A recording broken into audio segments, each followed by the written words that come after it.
우리 기독교는 눈물의 종교입니다. 성경을 보면 하나님께서 귀하게 쓰임받은 신앙의 인물들은 보면 예외 없이 깊은 눈물을 흘렸던 사람들임을 우리가 알 수 있습니다. 우리 예수님께서도 인간의 몸을 입고 이 땅에 오셔서 33년을 살아가는 동안 심한 통곡과 또 눈물로 하나님께 기도하는 내용이 성경에 곳곳에 나와 있습니다. 그래서 히브리서 5장 7절은 이렇게 기록하고 있습니다. 그는 육체에 계실 때에 자기를 죽음에서 능히 구원하실 이에게 심한 통곡과 눈물로 간구와 소원을 올렸고 그의 경건하심으로 말미암아 들으심을 얻었느니라 그랬습니다. 또한 구약에 보면 눈물의 선지자라고 하는 에레미야 선지자가 나오는데, 이 에레미야 선지자는 자기 민족을 위해서, 특히 예루살렘이 파괴되는 걸 보면서 또 거기에 백성들이 처참하게 유린당하고 또 고통당하는 걸 보면서 자기가 아픈 것 같이 신체적으로 고통을 느끼며 처절하게 나라와 민족을 위해서 눈물 뿌려 기도한 선지자가 에레미야 선지자입니다. 그래서 에레미야서 2장 11절을 우리 한번 같이 읽어보겠습니다. 내 눈이 눈물에 상하며 내 창자가 끊어지며 내 간이 땅에 쏟아졌으니 이는 딸 내 백성이 패망하여 어린 자녀와 젖먹는 아이들이 성을 길거리에 기절함이로다. 나라가 망해가지고 백성들이 다 길거리에 나와 앉아서 고와 가부 많은 사람들을 보면서 안타까워하면서 눈물로 기도했던 선지자입니다. 또 우리가 잘 알고 있는 이스라엘의 영웅 다윗 왕도 마찬가지입니다. 다윗 왕은 10세 후반에 사울 왕에게 쫓기기 시작하면서부터 약 10여 년 동안을 광야에서 유리합니다. 그때 날마다 여러분 사울 왕에게 쫓기니 얼마나 불안하고 답답하고 죽을 고비를 하루하루 넘깁니다. 그럴 때마다 하나님께 눈물로 호소합니다. 하나님, 저의 억울함을 풀어주십시오. 억울함을 풀어주십시오. 저를 보호하여 주십시오. 이러면서 애통의 눈물을 흘린 다윗입니다. 그러면서 다윗은 주님께 이렇게 기도해요. 내가 지금 흘리는 이 눈물을 주님 잊지 마시고 주의 눈물병에 담아서 기억하여 주시옵소서. 이렇게 간구합니다. 우리 시편 56편 8절을 같이 읽어보겠습니다.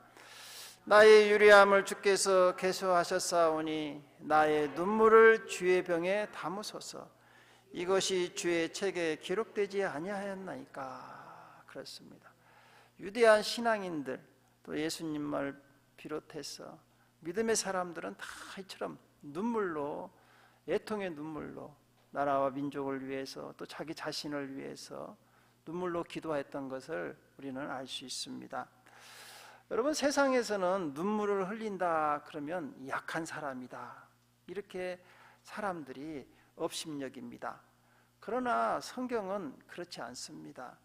이처럼 눈물을 흘리며 애통하는 자를 복이 있다고 말씀하십니다.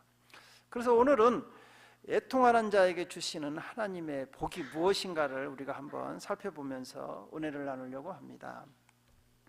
여러분, 오늘 본문 말씀인 마태복음 5장 4절을 다시 한번 우리 읽어보겠습니다. 애통하는 자는 복이 있나니 그들이 위로를 받을 것이요 그랬어요. 여기서 말하는 애통이라는 건 뭐냐? 단순히 세상에서 후회나 또 자기 연민으로 흘리는 눈물이 아니고 헬라어로는 펜투테스라고 하는데 이 단어는 뭐냐면 가장 사랑하는 사람을 잃어버렸을 때 우리 심령 깊은 곳에서 터져나오는 그 심한 통곡을 의미해요. 여러분 가장 사랑하는 사람 여러분이 누구입니까? 자녀들 아닙니까? 자녀들. 어떤 분은 와이프라고 하는 사람도 있을란가 모르지만 와이프가 이렇게 죽었을 때는 이렇게 통곡하지 않을 거예요. 그러나 또 앞에서는 통곡하고 또 화장실 가서 또 웃는다는 사람도 있고 그러는데 자녀를 잃었을 때는 여러분 창자가 끊어지는 그런 아픔을 느끼잖아요. 그럴 때 쓰는 단어가 이 애통입니다. 그래서 여러분 창세기에 보면 야곱이 있잖아요. 야곱이 그 사랑하는 아내 라헬에게서 낳았던 그 요셉이 있었잖아요. 요셉이 형들의 미움을 받아서 애굽으로 팔려갔는데 형들이 아버지에게 와서 거짓말을 하잖아요. 이 오다 보니까 이 옷이 있는데 동생 옷 같은데 아무래도 짐승에게 찢겨 죽은 것 같습니다. 그러니까 그 옷을 확인해 보고는 야곱이 맞다, 네 동생 거다. 그러면서 아주 애간장을 타면서 애통하는 그런 상태를 갖다가 여기서 애통이라고 하는 거예요. 우리 창세기 37장 34절을 같이 읽어보겠습니다. 자기 옷을 찢고 굵은 배로 허리를 묶고 오래도록 그의 아들을 위하여 애통하니. 여러분 얼마나 자식을 잃은 부모가 얼마나 여러분 애간장이 높겠어요. 식음을 전폐하고 막 자기 옷을 찢으면서 내가 죽어야 하는데 네가 죽었다 하면서 막 그 애달파하는 그런 애통을 가지고 여기서 지금 애통이라고 하는 거예요. 여러분 우리 기독교는요, 우리 기독교는 구원의 종교잖아요. 우리 구원을 받으려면 가장 먼저 구원의 문을 여는 게 뭐냐? 참된 회개의 애통으로부터 시작됩니다. 여러분 우리가 구원받으려면 가장 먼저 시작되는 게 뭐냐? 자기 죄를 보고 자기 죄를 발견하고 이 죄에 대해서 애통하는 거예요. 그래서 초대교회 성도들을 보면 사도행전 2장 37절에 38절에 보면 사도들의 설교를 듣고 자기의 죄를 이제 보게 됩니다. 그래서 그 초대교회 성도들이 엄청난 충격을 받아요. 그러면서 사도행전 2장 우리 37절에 38절을 같이 읽어볼까요? 그들이 이 말을 듣고 마음에 찔려 베드로와 다른 사도들에게 물어 이르되 형제들아 우리가 어찌할꼬 하거늘. 여기서 보면 어찌할꼬 그잖아요. 내가 이렇게 죄가 많다니 나는 이제 죽을 수밖에 없구나. 나는 지옥으로 갈 수밖에 없구나. 이렇게 애통하는 거예요. 그러면서 이제 사도들에게 내 죄를 어떻게 할까? 그러면서 이제 여쭈어보니까 베드로가 이렇게 이야기를 해요. 시작. 베드로가 이르되 너희가 회개하여 각각 예수 그리스도의 이름으로 세례를 받고 죄사함을 받으라. 그리하면 성령의 선물을 받으리니. 할렐루야. 여러분 우리 기독교에서 거듭나려면요 성령 받아야 합니다. 성령이 임하시려면 여러분 안에 있는 죄를 철저하게 회개해야 돼요. 아파하면서 여러분 죄를 그냥 애간장을 태우면서 자기의 모든 죄를 회개했을 때 성령이 임해요. 그런데 많은 사람들이 그래요. 목사님 성령 받고 싶어요. 성령을 어떻게 받아야 돼요? 성령 하나님은요 거룩한 영이기 때문에 우리 안에 죄가 있으면 오실 수가 없어요. 그렇기 때문에 자기 죄를 이 야곱이 자식을 잃고 애간장을 태우면서 그 영혼을 회개해야 돼요. 그래야 성령이 임해요. 그런데 이런 애통함이 없는 성도들은요 실질적으로 성령 받은 성도가 아니고 거듭난 성도가 아닙니다. 여러분 자신의 죄를 위해서 이처럼 애통하면서 기도해 본 적이 있으십니까? 나는 죄가 없는 것 같은데요 목사님. 그러면 벌써 틀린 거예요. 그건 여러분 자기 죄를 이렇게 볼지 못하면 이렇게 애통해서 기도할 수가 없습니다. 이렇게 애통하면서 기도하지 않으면요 성령이 임하지 않아요. 그러면 그 사람은 거듭나지 못합니다. 교회만 다닌다고 해서 거듭나는 게 아니에요. 죄를 볼 줄 알아야 돼요. 죄. 그래서 이 성령이 임하려면 여러분의 죄를 이렇게 애통하면서 회개한다는 것이죠. 여러분, 우리가 거듭난 사람은 천국에 들어가는데요, 요한계시록 21장 21절에 보면 여러분 천국에 관해서 나오는데, 먼저 천국에 들어가기 전에 천국 문이 있습니다. 천국에는 문이 12개가 있는데 그 문 하나하나가 다 통진주로 되어 있습니다. 통진주로. 우리 요한계시록 21장 21절을 같이 읽어보겠습니다. 그 12문은 12진주니 각 문마다 한 개의 진주로 되어 있고 성의 길은 맑은 유리 같은 정금이더라. 왜 황금성인데 문은 다 진주로 되어 있다. 여러분, 왜 천국문이 진주로 되어 있을까요? 천국문이 왜 황금으로 되어 있지 않고 다이아몬드로 되어 있지 않고 왜 진주로 되어 있느냐? 여러분, 진주는요, 애로부터 서양에서는 얼어붙은 눈물이다, 이렇게 진주를 갖다가 이야기를 합니다. 진주 색깔이 눈물 있잖아요. 눈물이 얼으면 얼음의 그런 형태의 색깔이 나는 거예요. 그래서 진주를 얼어붙은 눈물이다 그래요. 여러분, 우리 한국에서도 시집가는 딸에게 친정엄마가 주는 게 있잖아요. 진주 목걸이를 해주잖아요. 진주 목걸이. 여러분 다 받아보셨죠? 안 해줬어요? 왜 진주 목걸이를 해주냐면 진주는 눈물을 상징하잖아요. 네 시집살이가 이처럼 고달프다는 거예요. 다른 집에 가서 또 거기에 적응해서 여러분 새로운 가정을 꾸리려면 얼마나 눈물을 많이 흘려야 한다는 것을 상징적으로, 그래서 시집가는 딸에게 진주 목걸이를 해주는 거예요. 이처럼요 천국도 마찬가지입니다. 눈물 없이는 들어가지 못하는 게 천국이에요. 여기서 눈물이라는 게 아까 회개의 눈물이 있어요. 그래서 영국의 유명한 목사님, 스펄전 목사님이 계시는데 그분은 이런 말을 했어요. 마른 눈을 가지고는 천국에 들어갈 수 없다. 마른 눈물 없이는 천국에 못 들어간다는 것이죠. 그래서 반드시 참회의 눈물이 있어야 한다는 거예요. 참회의 눈물이 있을 때 천국 문이 열린다는 거예요. 사랑하는 성도 여러분, 여러분 안의 죄를 발견하시고 참회의 눈물을 흘려서 천국 문이 여러분 앞에도 열리시기를 주님의 이름으로 축원드립니다.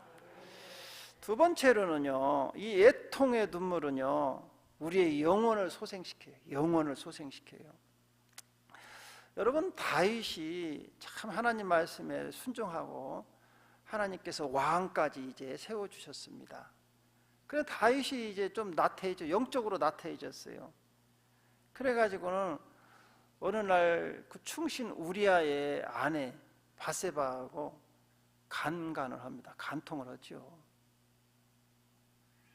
그리고는 이제 그 바세바가 아이를 가져버렸어요. 간통한 흔적이 남아버린 거야. 그러니까 이 남편을 꾀를 낸 거예요. 꾀를 내. 전쟁터에 있는 남편을 불러가지고 그 숨기기 위해서 그 바세바하고 잠자리를 하게 하려고 하는데, 이 우리아는 또 충신이라 또 잠자리를 안 해요. 자기 부하들은 전쟁터에 있는데 내가 여기에서 내 마누라 끼고 어떻게 자냐. 거절하는 거예요. 안 되니까 다윗이 또 이 우리아를 죽여버리는 거예요. 어떻게 죽이냐? 밀서를 써가지고요 요압 장군한테 보내가지고 이 우리아를 최전방에 보내갖고 싹 빠져나와 버리라는 거예요. 그래가지고요 이 우리아는 그것도 모르고 또 다윗이 써준 편지를 가지고 또 요압 장군한테 가요. 가가지고 요압 장군이 주니까 왕이 이렇게 이것이 뭘 잘못했나? 그래가지고는 왕의 명령대로 아주 우리아를 최전방에서 아주 죽게 해버립니다. 다 끝난 줄 알았죠? 다 왕이 죽었으니까. 근데 하나님은 그걸 다 보고 계셨어요. 다윗이 아주 악한 거예요. 행동이 너무나 아주 자기 죄를 감추기 위해서 그 충신을 죽여버리는, 집안을 파탄내버리는 나단 선지자에게 보냅니다. 여러분, 우리도 마찬가지입니다. 우리가 죄를 지었을 때요, 하나님은 우리에게 사인을 보내요. 회개할 수 있는 기회를 주는 거예요. 회개할 수 있는 기회를 주는 거예요. 참 그것이 감사해요. 여러분이 죄 안 질 수가 없습니다. 죄를 지었는데 여러분 말씀을 읽는다든가 하나님 말씀을 들을 때 양심의 찔림이 올 때 빨리 회개해야 돼요. 그게 하나님의 사인이에요. 다윗이 회개하지 않으니까 나단 선지자를 보내요. 가가지고 나단 선지자가 아주 다윗을 갖다 책망합니다. 당신이 어떻게 이럴 수가 있냐. 하나님이. 그러니까 다윗이 거기서 꼬꾸라집니다. 그게 다윗의 유대한 점이에요. 여러분, 우리는요 죄 안 질 수가 없어요. 하나님이 우리에게 사인을 줬을 때 바로 꼬꾸라지고 회개하는 게 아주 살 길이에요. 여러분, 사울왕은요 사무엘 선지자가 와서 죄를 지적했을 때 회개하지 않습니다. 그래서 사울왕은 망해버린 거예요. 그러나 다윗이 더 큰 죄를 졌어요. 도덕적으로 보면. 그러나 다윗은요 사인을 했을 때 회개합니다. 여러분, 죄를 지으면요 우리의 영혼이 병듭니다. 가장 여러분 죄를 지으면 영혼이 병들고 하나님과의 관계가 단절돼 버려요. 그러면 기도가 나오지 않습니다. 여러분, 신앙생활에 밋밋해집니다. 열이 식어버립니다. 그래가지고 이제 결국은 영혼이, 죄를 지으면 영혼이 죽는다 그랬어요. 죽어버리는 거죠. 근데 다윗이요 자기에게 책망하는 나단 선지자의 충고를 듣고는요 회개해요. 근데 어떻게 회개하느냐? 철저하게 회개합니다. 다윗이 이렇게 회개하면서 지은 시가 시편 6편이에요. 한번 여러분 보실래요? 거기에 한 장을만 읽어보면 이렇게 나옵니다. 시편 6편 6절을 같이 읽어볼까 합니다. 내가 탄식함으로 피곤하여 밤마다 눈물로 내 침상을 띄우며 내 요를 적시나이다. 여러분, 얼마나 통곡하며 자기 죄를 위해서 회개하는데, 여기서 보십시오. 내 침상을 띄우나이다. 나무로 된 침상이 눈물로써 다 불어튼다는 거죠. 불어튼다. 여러분, 이 나무를 물에다 담궈 놓으면 부풀잖아요. 침상이 띄운다는 거예요. 눈물로, 자기 눈물로 다 이렇게 부풀어 오른다는 거예요. 또요, 이불이 눈물로 적셨다는 거예요. 눈물로. 이렇게 철저하게 회개를 합니다. 여러분, 다윗은요 이 회개를 쓴 시가 또 시편 51편에 나와요. 아주 유명한 시인데, 우리 시편 51편 10절에서 12절에 보면 하나님께 이렇게 다시 한번 간구를 해요. 우리 같이 한번 읽어볼까요? 하나님이여, 내 속에 정한 마음을 창조하시고 내 안에 정직한 영을 새롭게 하소서. 나를 주 앞에서 쫓아내지 마시며 주의 성령을 내게서 거두지 마소서. 주의 구원의 즐거움을 내게 회복시켜 주시고 자원하는 심령을 주사 나를 붙드소서. 다윗은 자기가 영적으로 지금 죽어가고 있는 걸 알아요. 죄를 지으면 이처럼 신앙생활에 밋밋해지며 죽어갑니다. 점점 기도가 멀어집니다. 교회가 멀어집니다. 말씀을 읽지 않습니다. 병들었다는 거죠. 죽어가요. 점점 죽어가요. 그럴 때 다윗이 깨닫고 회개하고, 주여 다시 한번 저의 영혼을 소생시켜 주세요. 이렇게 기도합니다. 그럴 때 하나님께서는요 이 다윗의 회개의 기도를 들으시고요 회복시켜 줘요. 이야, 다시 회복시켜 용서해 주시고, 회복의 열매로 누구를 주시냐? 솔로몬을 줍니다. 솔로몬을, 그 위대한 솔로몬을 줘요. 우리 사무엘하 12장 24절에서 25절을 같이 읽어보겠습니다. 다윗이 그의 아내 밧세바를 위로하고 그에게 들어가 그와 동침하였더니 그가 아들을 낳으매 그의 이름을 솔로몬이라 하니라. 여호와께서 그를 사랑하사 선지자 나단을 보내 그의 이름을 여디디아라 하시니 이는 여호와께서 사랑하셨기 때문이라 그랬습니다. 여러분, 우리는 어떠한 죄라도 예수 앞에 나와서 이처럼 철저하게 애통하며 회개하면 다 용서해 주시는 걸 믿으시기 바랍니다. 그래서 다윗이 용서받고 고백한 시가 시편 32편 1절이에요. 우리 같이 읽어볼까요? 허물의 사함을 받고 자신의 죄가 가려진 자는 복이 있도다 그랬어요. 할렐루야. 이처럼 우리가 회개하고 애통의 눈물을 흘리면 우리를 다시 회복시켜 주시는 거예요. 이제 세 번째로는 이제 애통하는 자에게 주시는 축복이 뭐냐? 위로입니다. 위로. 하나님은 슬픈 자에게, 여러분 구약의 사무엘상에 나오는 그 인물 중에 한나 있잖아요. 한나는 엘가나의 그 와이프인데 아이가 없어요. 그러니까 또 엘가나가 또 첩을 얻어가지고 분인나라는 그 여인에게 아들을 낳는데 분인나는 아이를 쑥쑥 잘 낳아. 그러니까 분인나가 이제 본처인 한나를 갖다가 괴롭히기 시작합니다. 한나가 열불이 터져. 그잖아요? 여러분 그렇지 않겠어요? 열불이 터지는 거예요. 그러니까 어디 가서 하소연할 데가 없으니까 하나님한테 달려 나오는 거예요. 여러분 살다 보면 열불 터질 때가 있죠. 세상 사람들한테 가서 열불 터지면요, 여러분 다 도망가 버립니다. 싫어해요. 여러분들이 열불 터지면 나와서 여러분을 토로할 수 있는 장소가 어디냐? 교회예요. 교회. 하나님 아버지. 여러분 시집간 딸들이 시집살이해서 속 앓고 열불 터지면 어디로 달려오죠? 친정으로 달려오죠. 친정으로 달려와. 마찬가지예요. 여기서 한나는 하나님께 달려온 거예요. 그래서 이렇게 막 통곡하며 기도합니다. 사무엘상 우리 1장 10절에서 11절 한번 같이 읽어보겠습니다. 한나가 마음이 괴로워서 여호와께 기도하고 통곡하며 서원하여 이르되 만군의 여호와여, 만일 주의 여종의 고통을 돌보시고 나를 기억하사 주의 여종을 잊지 아니하시고 주의 여종에게 아들을 주시면 내가 그의 평생에 그를 여호와께 드리고 삭도를 그의 머리에 대지 아니하겠나이다. 여러분 하나님께 나와서 통곡하. 여러분 억울한 일 있습니까? 여러분 지금 힘든 일 있습니까? 답답할 때 교회에 와서 하나님 앞에 통곡하시기 바랍니다.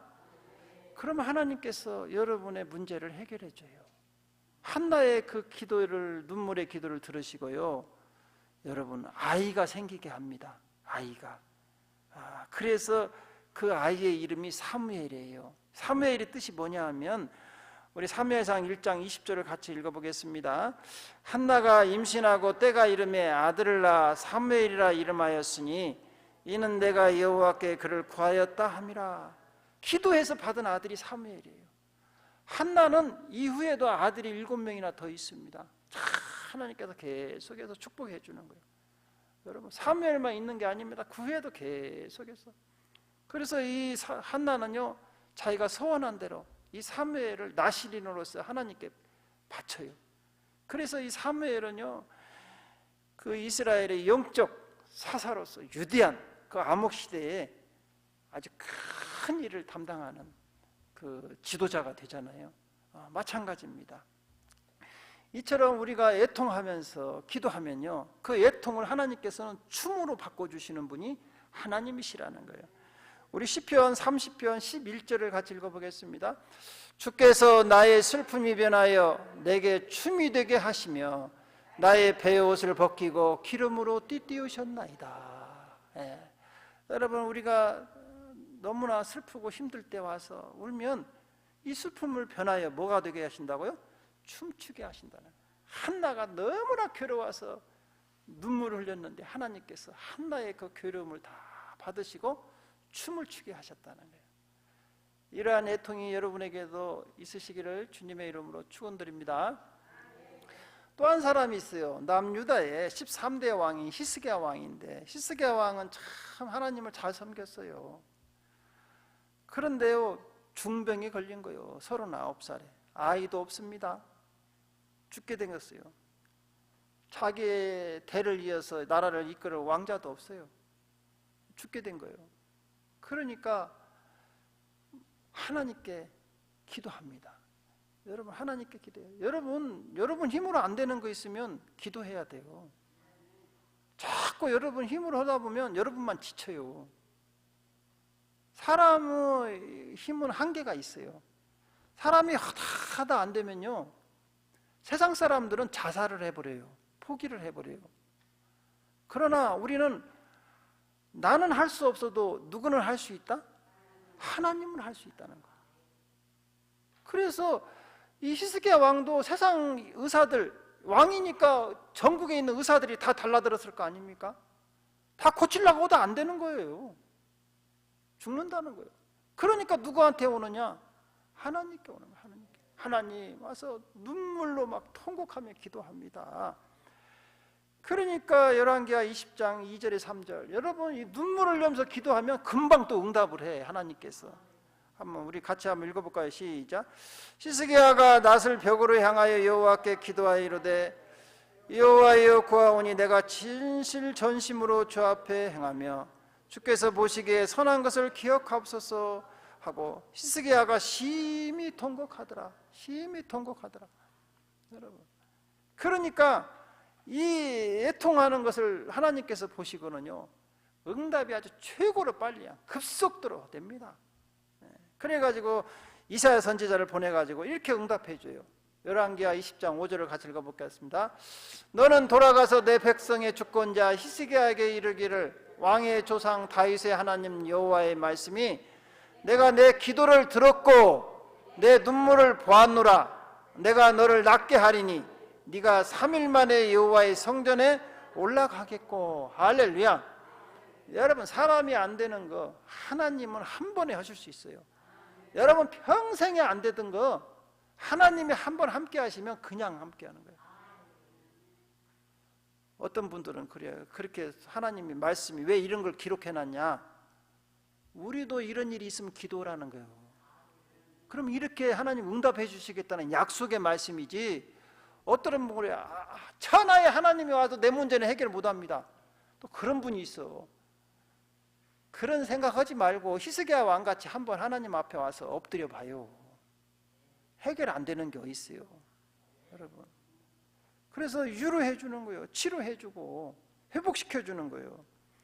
그래서 시편 126편에는 이렇게 우리에게 말씀하고 있어요. 시작. 눈물을 흘리며 씨를 뿌리는 자는 기쁨으로 거두리로다. 울며 씨를 뿌리러 나가는 자는 반드시 기쁨으로 그 곡식단을 가지고 돌아오리로다. 할렐루야. 사랑하는 성도 여러분, 오늘 주님께서 말씀하십니다. 애통하는 자에게는 복이 있나니 저희가 위로를 받을 것이요. 여러분들도 힘들고 어려울 때 애통한 주님 앞에 나와서 눈물을 흘려 기도할 때 주님의 위로와 축복이 임할 줄로 믿습니다. 기도하겠습니다.